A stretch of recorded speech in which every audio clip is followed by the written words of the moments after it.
بسم اللہ الرحمن الرحیم۔ طرفہ بن عبد کے معلقے میں ہم 4 اشعار پڑھ چکے ہیں۔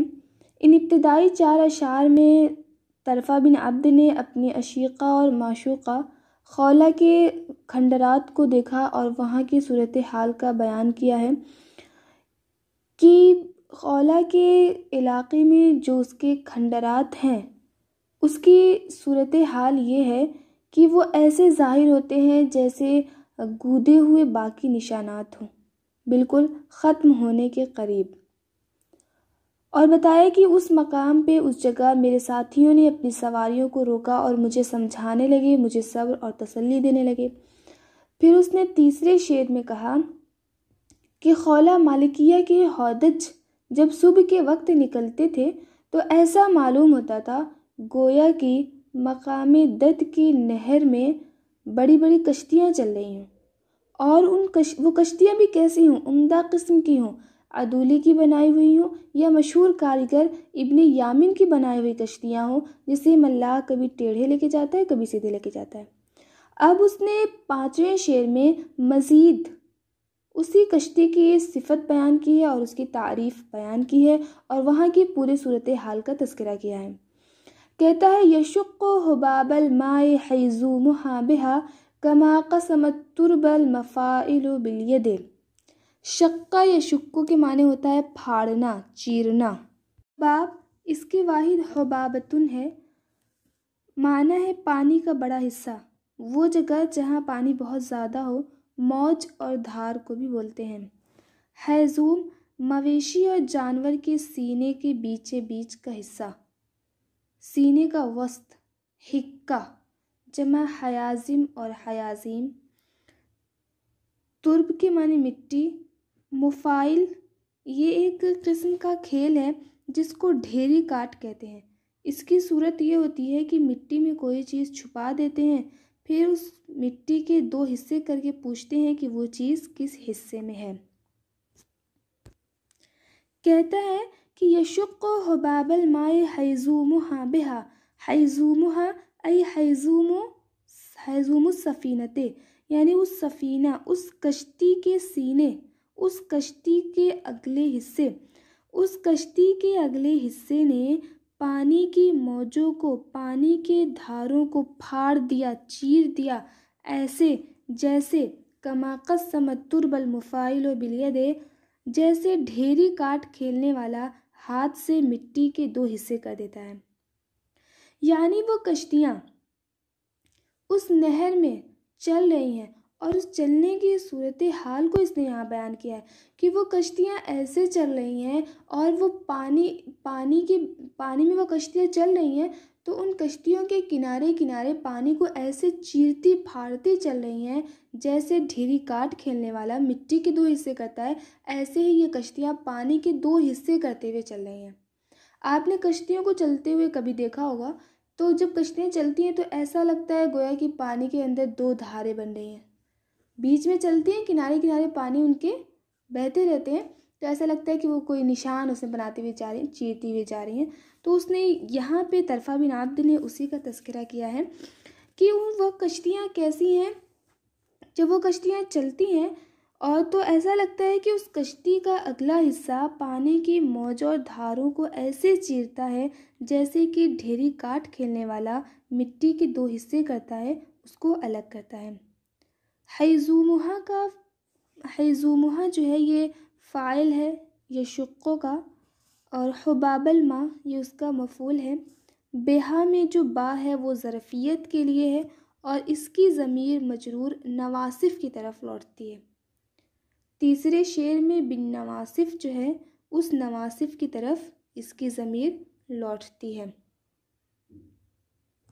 بالید یہ قسمہ سے متعلق ہے، یعنی یشق حباب الماء حیزومھا بھا کہ اس کشتی کا اگلا حصہ پانی کے موجوں کو، پانی کے دھاروں کو پھاڑتا ہے، بہا ای بموضع نواصف، یعنی ان نہر کی دھاروں میں کہ اس کشتی کا اگلا حصہ پانی کے موجوں اور دھاروں کو ایسا چیرتا ہے جیسے ڈھیری کاٹ کھیلنے والا مٹی کے 2 حصے کرتا ہے، اس کو تقسیم کرتا ہے، 2 ٹکڑے کرتا ہے۔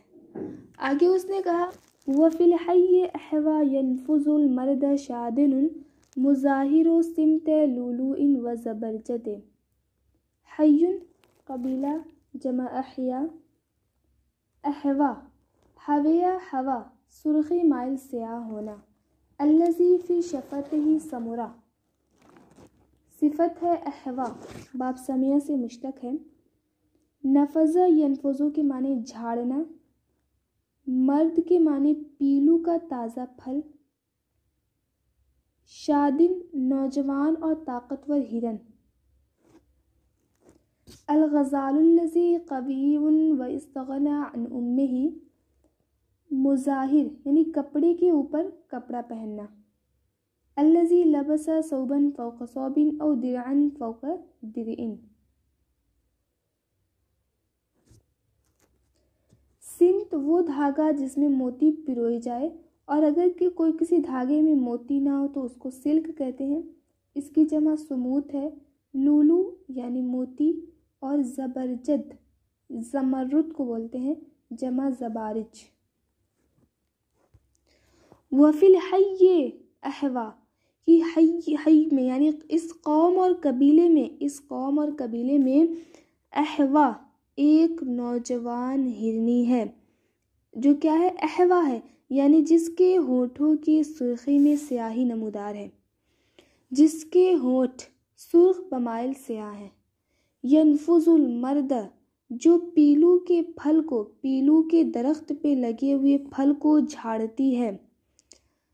وفی الحی احوا، کہ اس حی میں، اس قبیلے میں ایک ایسی ہرنی ہے جو احوا ہے، یعنی اس کے ہونٹوں کی سرخی میں سیاہی نمودار ہے، اس کے ہونٹ سرخ بمائل سیاہ ہیں۔ شادن ہے، اس کی ایک صفت کیا ہے؟ وہ شادن ہے، یعنی نوجوان اٹھنی ہے۔ وفی الحی احوا شادن، کہ اس قوم اور قبیلے میں ایک ایسی نوجوان اٹھنی ہے جس کے ہونٹ سرخ بمائل سیاہ ہے۔ ینفذ المرد، جو پیلو کے درخت پہ لگے ہوئے پھل کو جھاڑتی ہے۔ مظاہر سمت لؤلؤ و زبرجد، اور وہ موتی اور زمرد کے لڑیوں کو ایک دوسرے پہ پہننے والی ہے۔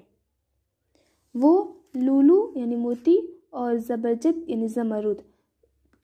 لولو یعنی موتی اور زمرد کے دو لڑیوں کو، 2 ہاروں کو وہ ایک دوسرے کے اوپر کر کے پہننے والی ہے۔ چونکہ پیلو کھانے سے ہرن کی گردن میں ایک قسم کی خوبصورتی آ جاتی ہے، اور اس کے 2 ہاروں کا پہننا قابل قبول سمجھا جاتا ہے، قابل تعریف سمجھا جاتا ہے، اس لیے شاعر نے یہاں پہ اس کا تذکرہ کیا ہے۔ کہتا ہے کہ اس قوم اور قبیلے میں ایک ایسی نوجوان اونٹنی ہے، ایک ایسی نوجوان ہرنی ہے جو کہ احوا ہے، یعنی جس کے ہونٹ سرخ بمائل سیاہ ہے۔ وہ پیلو کے درخت پہ لگے ہوئے پھل کو وہ جھاڑتی ہے، گراتی ہے، اور وہ کیا ہے؟ یہ سب اس کی صفت ہے۔ وہ موتی اور زمرد کی ہاروں کو، 2 لڑیوں کو ایک دوسرے پہ پہننے والی ہے۔ یہاں پہ شاعر نے دراصل اپنے محبوبہ کی تعریف کی ہے، اور ہرنی کے الفاظ میں جانور کی تعریف کرتے ہوئے اس نے اپنے محبوبہ کی تعریف کی ہے۔ آگے چند اشعار میں بھی اس نے تعریفی الفاظ استعمال کیے ہیں، جس سے بعد میں یہ پتہ چلتا ہے کہ وہ کسی ہرن اور جانور کی بات نہیں کر رہا ہے، بلکہ وہ دراصل اس سے استعارہ لے کے، اس سے مدد لے کے وہ اپنے محبوبہ کی تعریف کر رہا ہے۔ کہتا ہے کہ اس قوم اور قبیلے میں ایک نوجوان ہرنی ہے جو پیلو کے درخت کو جھاڑتی ہے، اور وہ موتی اور زمرد کے 2 ہاروں کو، 2 لڑیوں کو ایک دوسرے پہ کر کے پہننے والی ہے۔ فی الحی یہ خبر مقدم ہے، اور احوا یہ موصوف، اور آگے جو سارا جملہ ہے ینفذ المرد، شادن، مظاہر سمت لؤلؤ و زبرجد، یہ تینوں اس کے وصف ہیں، اور یہ اپنے موصوف اور صفت سے مل کے مبتدا مؤخر ہے۔ خذول تراعی ربربا بخمیلۃ تناول اطراف البریر و ترتدی۔ خذول ایسا جانور جو اپنے ریوڑ سے پیچھے رہ جائے، وہ ہرنی جو اپنے ریوڑ سے پیچھے رہ جائے۔ خذل یخذل کے معنی ہوتا ہے چھوڑ دینا، بے سہارا ہو جانا، اسی سے یہ ماخوذ ہے۔ تراعی مراعاتن باب مفعلت سے ہے، چرنا، ربرب جنگلی نیل گایوں کا ریوڑ، خمیلہ وہ زمین جس میں سرسبزی و شادابی ہو، جمع خمائل۔ تناول باب تفاعل سے ہے، پکڑنا لینا، اطراف یہ طرف کی جمع ہے، ہر چیز کے جانب اور کنارے کو کہتے ہیں۔ بریر درخت پیلو کے پہلے پھل کو کہتے ہیں، اس کی واحد بریرہ ہے۔ ترتدی ارتداء باب افتعال چادر پہننا، چادر بنانا۔ کہتا ہے کہ وہ کیسی ہے، خذول ہے، یعنی وہ ایک ایسی اونٹنی ہے۔ ہی محذوف مان کے اس کو اس کے خبر بنا سکتے ہیں۔ ہی خذول وہ ایک ایسی اونٹنی ہے جو خذول ہے، وہ اپنے ساتھیوں سے جدا ہو گئی ہے، وہ تنہا ہے، وہ اکیلی ہے، وہ اپنے ریوڑ سے پیچھے رہ گئی ہے۔ تراعی ربربا بخمیلۃ اور وہ جنگلی نیل گایوں کے ساتھ ایسی زمین میں جس میں بہت زیادہ درخت ہیں، وہ وہاں پہ چرتی ہے۔ ربربن ای ماء الربرب وہ چرتی ہے، وہ ہرنی چرتی ہے جنگلی نیل گایوں کے ساتھ، خمیلہ میں یعنی ایسی جگہ جہاں بہت زیادہ سرسبزی و شادابی ہے، درخت ہے، وہ ہرنی وہاں پہ چرتی ہے۔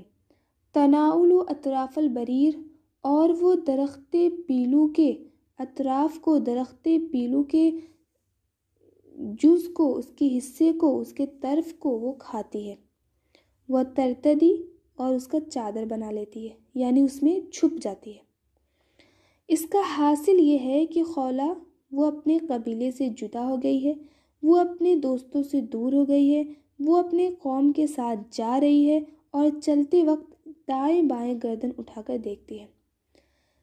پچھلے شعر میں اس نے ہرنی کی تعریف کی تھی اور کنایا تھا اور اشارہ اس بات کی طرف تھا کہ وہ اپنے محبوبہ خولہ کی تعریف کر رہا ہے کہ میرے محبوبہ خولہ جو ہے وہ ایسی ایسی ہے۔ آگے اس نے کہا کہ وہ ہرنی، جس ہرنی کی وہ تعریف کر رہا ہے، وہ ہرنی اپنے دوستوں سے جدا ہو گئی ہے، تنہا رہ گئی ہے، یعنی یہ بتانا چاہ رہا ہے کہ میں یہاں ہوں، اس کا محبوب، اس کا دوست، اور میری دوست، میری محبوبہ، میری عشیقہ وہ مجھ سے جدا ہو گئی ہے، اپنے قوم کے ساتھ مجھے چھوڑ کے جا رہی ہے۔ اور بتایا کہ وہ جنگلی نیل گایوں کے ساتھ سرسبز و شاداب میدان میں گھاس چر رہی ہے، درخت پیلو کے اطراف کو کھا رہی ہے اور اس کا چادر بنا رہی ہے، یعنی وہ اس درخت پیلو میں چھپ جاتی ہے۔ ان 7 اشعار کا حاصل کلام یہ ہے کہ طرفہ بن عبد اپنی عشیقہ کے علاقے میں جاتا ہے۔ ان کے جانے کے بعد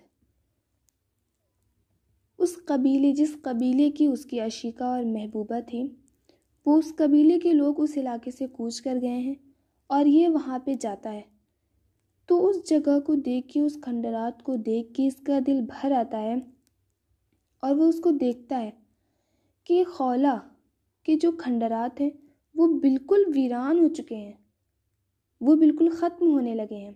وہاں پہ رک جاتا ہے، اس کے ساتھی جو ہیں وہ اس کو سمجھاتے ہیں، تسلی دیتے ہیں۔ پھر وہ اپنے معشوقہ کے ہودج کو یاد کرتا ہے کہ وہ وہاں پہ جب رہتا تھا، وہ لوگ وہاں پہ رہتے تھے، تو یہ وہاں پہ جاتا تھا، دیکھتا ہوگا کہ اس کے ہودج نکلتے تھے تو کتنے بڑے ہوتے تھے، کتنے شاندار ہوتے تھے، کس قسم کے ہوتے تھے۔ اس نے اسے ہودج کو بڑی بڑی کشتیوں سے تشبیہ دی ہے، عمدہ قسم کی کشتیوں سے تشبیہ دی ہے، اور پھر کہا کہ وہ کشتیاں اتنی بڑی ہوتی ہیں کہ جب وہ ایسی کشتیاں ہیں جب وہ سمندر سے گزرتی ہیں، نہروں سے گزرتی ہیں، تو وہ پانی کے 2 حصے کرتے ہوئے گزرتی ہیں، کہتا ہے کہ اس قبیلے میں وفی الحی، اس قبیلے میں ایک ایسی ہرنی ہے جو کہ نوجوان ہے، اس سرخ بمائل سیاہ اس کے ہونٹ ہیں، یعنی بہت ہی خوبصورت ہے، اور وہ پیلو کے درخت کو جھاڑتی ہے۔ پیلو کے درخت کھانا ہرن کی آواز میں، ہرنی کی آواز میں مزید اچھائی پیدا کرتا ہے اور اس کو خوبصورت بناتا ہے۔ اور وہ لولو، موتی اور زمرد کے دو ہاروں کو، دو لڑوں کو ایک دوسرے کے اوپر کر کے پہننے والے ہیں، یعنی وہ بہت ہی خوش قسمت ہے، وہ حشاش بشاش ہے، وہ ایک اچھے خاندان کی عورت ہے۔ اور کہتا ہے کہ میری معشوقہ وہ خجول ہے، وہ اپنے ریوڑ سے، جیسے ایک ہرنی ریوڑ سے الگ ہو جاتی ہے اسی طرح یہ اپنے دوستوں سے، اپنے محبوب سے جدا ہو گئی ہے۔ اور کہا کہ وہ جنگلی نیل گایوں کے ساتھ سرسبز و شاداب میدان میں گھاس چرتی ہے، اور وہ پیلو کے اطراف کو کھاتی ہے، اس کا چادر بناتی ہے، یعنی سب کا حاصل کلام یہ ہے کہ وہ بہت ہی خوشحال ہے، لیکن وہ اپنے دوستوں سے جدا ہو گئی ہے اور وہ اس علاقے سے چلی گئی ہے، اور یہ وہاں پہ جا کے اس کو یاد کر رہا ہے